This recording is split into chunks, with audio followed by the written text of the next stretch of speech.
So yan mga kalamyerda, nandito na naman tayo. At yan, bibigyan ko kayo ng magandang idea. Yung mga balak ba dyan mag-apply ay at gustong mag-abroad kasama ng aking mga kabaro dyan na nasa Canada, Australia, New Zealand, kung saan man panig ng mundo sa ibang bansa ay pwede nyo hong gamitin ang pag-apply. Pero bago ang lahat ay kailangan nyo hong malaman ang minimum requirements ng pagiging butcher. Unang-una tandaan nyo pakinggan yung maigi. Kailangan ay meron kayong TESDA certificate. Tama narinig nyo. Isa pruweba na pwede nyo ipakita na kayo ay nag-training nagdaan sa standard training ng pagbubutcher. Ayun ang ibig sabihin doon.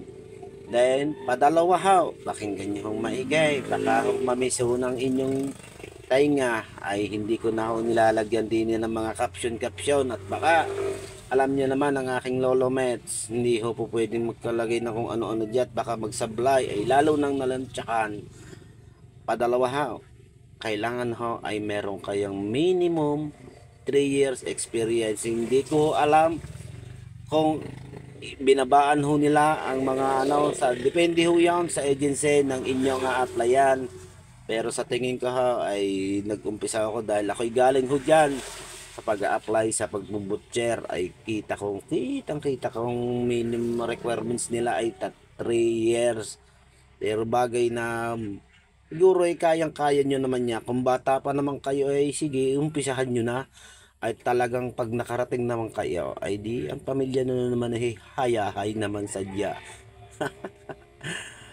At iyaw at patatlaw, kailangan ay meron kayong IELTS. Ano ba ang ibig sabihin ng IELTS? Ang mga kalamyerda, ito ay English Proficiency. Ibig sabihin ay kailangan kayong mag-aral ng English Proficiency. Kung tama man ng pagkaka-pronounce ko, pasensya na kayo. Paki-comment na lang sa ilalim at hindi ko na magbigkas, buhol-buhol ng dila yun po, yung tatlong bagay na iyan ay lagi niyong tatandaan pag kayo ay mag-uumpisa.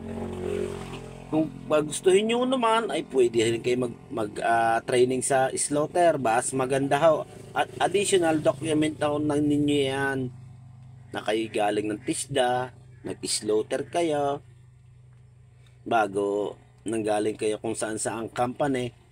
Mas maganda, mas mataas ang chance na kayo ay matanggap sa trabaho. At ang pag-a-apply yan ay hindi sadyang napakadalay. Maraming pagdadaanan na pinagdaanan ko ay kung sa mga agency ay meron akong mga alam na agency na pwede nyo puntahan at pwede nyong applyan. Pero ay hindi ako affiliate niyan at mga wala kong koneksyon sa mga agency na iyan. Ayan ay base sa aking karanasan. Bibigyan ko kaya unang-una Ramon Magsaysay sa may Top Kalaw, pwede kayo doon mag-apply.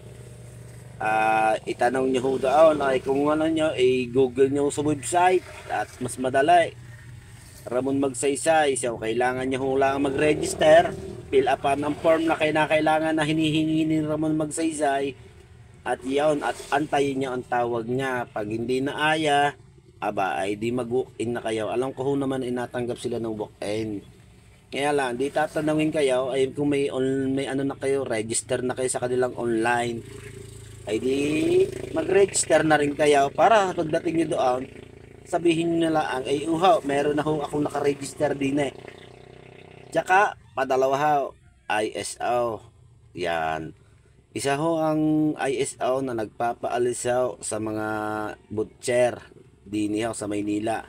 Hindi ko na alam kung nasa sa Makati pa rin ng team ISO. Staffing agency baka at yun makikita nyo doon, pinag-applyan ko rin, mababait rin ng mga tao dyan.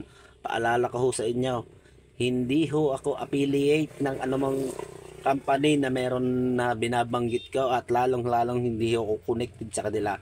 Binibigyan ko hulaan kayo ng idea at para alam niyo ho ang gagawin nyo at kasaan kayo pupunta. Ngayon, ang age ho natin ay alam ko, hindi na alam ko natanggap ng porte. Ay baka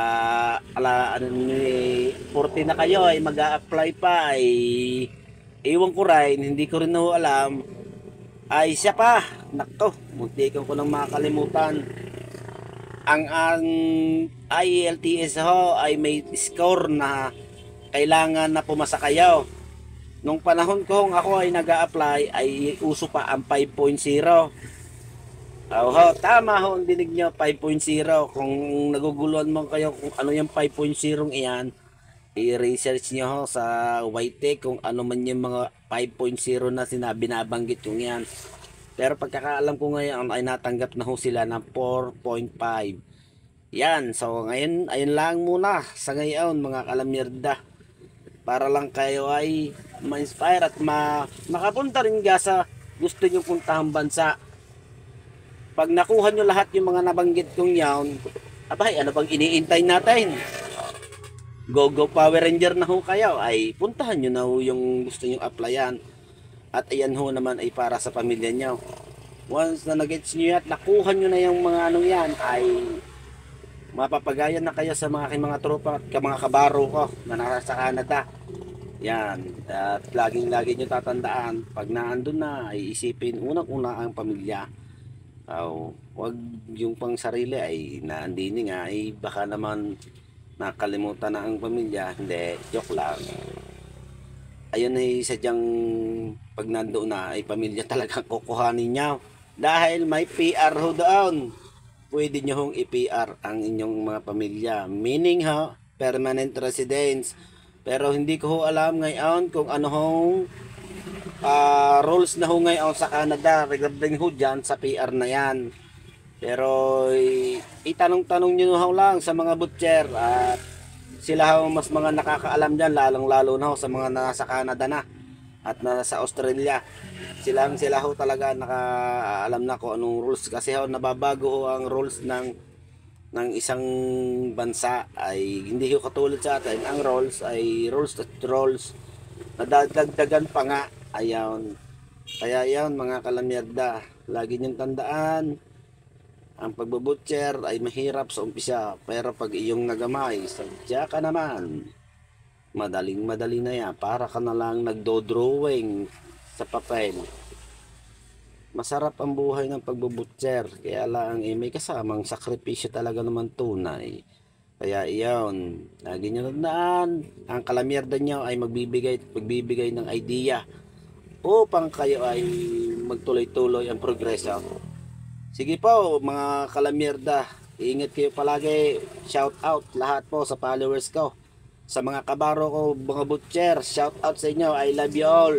At sa mga OFW na patuloy na nanonood ng aking video. Ayun, at tare, nag voice over na naman ako. May mga nadaan pang sasakyan, nako, nawala sa isip ko, ako pala may upload.